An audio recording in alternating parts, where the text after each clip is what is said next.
Anza kushona na Mungu atakupa uzi. Hii ni methali ya Wajerumani. Anza kushona na Mungu atakupa uzi. Unapoanza, mambo mengine yanajipanga vizuri. Ukisema nitafanya jambo fulani, kumbuka hakuna siku inaitwa fulani. Siku mojawapo sio mojawapo ya siku za wiki. Ukisita na kuacha, unaachwa na fursa. Unapolala na biashara yako inalala. Unaposimama, ndoto zako zinasimama. Acha kusimama na anza kutembea. Huwezi kulima shamba kwa kulilima kichwani tu au kwenye akili.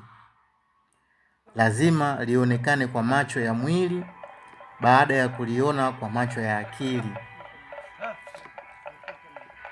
Kama kigezo ni umri, basi kijana Mtanzania Scott asingeweza kuanzisha biashara kubwa ya pizza iliyogharimu zaidi ya milioni 75 akiwa chini ya umri wa miaka 20. Pia unaweza kuona historia ya Mark Zuckerberg, Nicky D'Aloisio. Hawa wote waliingia katika utajiri wakiwa chini ya umri wa miaka 20. Kama kigezo ni elimu kubwa na ufaulu wa sekondari ndio uanzishe biashara kubwa, basi leo hii kijana Millard Ayo asingekuwepo katika ulimwengu wa habari. Hivi sasa ameajiri vijana zaidi ya 17 na anamiliki televisheni yake. Kupitia migogoro ya kifamilia na changamoto za muda mrefu, ndiyo nguvu ya kuanzishwa taasisi inayojulikana kama The Expo, inayotoa elimu kwa jamii juu ya maisha na kukabiliana na fikra hasi. Kama John Kennedy angelisema mimi ni mdogo sana, basi asingeweza kuwa rais mdogo zaidi katika historia ya Marekani. Kama sio kukataliwa Jack Ma kila sehemu aliyoenda kuomba kazi, hali ya kuwa wenzake wote walipata, leo hii kusingekuwa na Alibaba na yeye asingekuwa tajiri nambari 1 wa nchini China. Kama mama Nasibu Abduli angeliamua kumtupa au kumtelekeza mtoto huyo,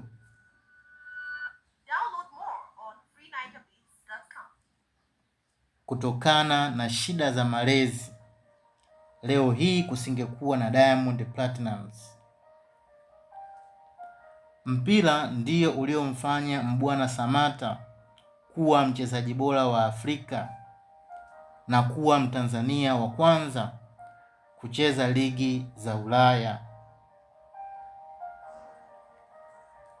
Sio elimu ya darasani wala sio Kiingereza, bali alijitambua uwezo wake ulipo, kisha akaongeza juhudi kubwa. Kama Hasani Mwakinyo angeliumizwa na umaskini mkubwa katika familia aliyotoka, au angeliweka visingizio kuwa hana nauli, basi asingeliweza kushinda katika masumbwi katika mji wa Birmingham, England. Leo hii kusingekuwa na Eliki Shigongo, basi Global Publishers isingekuwepo na vijana zaidi ya 50 wangekuwa wamekosa ajira. Hana elimu ya chuo kikuu na alianza kuchapisha gazeti kwa mara ya kwanza kwa mkopo baada ya kuonyesha wazo lake halisi, na gazeti Uwazi likauza vizuri. Leo hii anamiliki makampuni, mashamba, televisheni na mahoteli. Kama Arnold Schwarzenegger angelisikiliza mapendekezo ya wazazi juu ya kitu gani asomee ili aje kufanikiwa, basi leo hii asingelikuwepo miongoni mwa waigizaji wanaoheshimika zaidi Hollywood. Pia asingelikuwa Mr. Universe kwa miaka zaidi ya 5 mfululizo.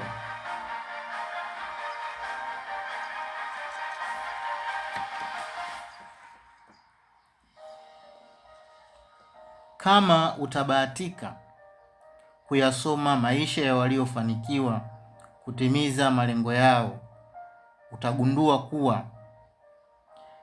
visingizio vinavyotolewa na watu waliofeli huwa sio vikwazo, bali ni njia ambayo kila aliyefanikiwa aliipitia na akavuka. Thank you for listening and watching. Please subscribe, like, comment and share.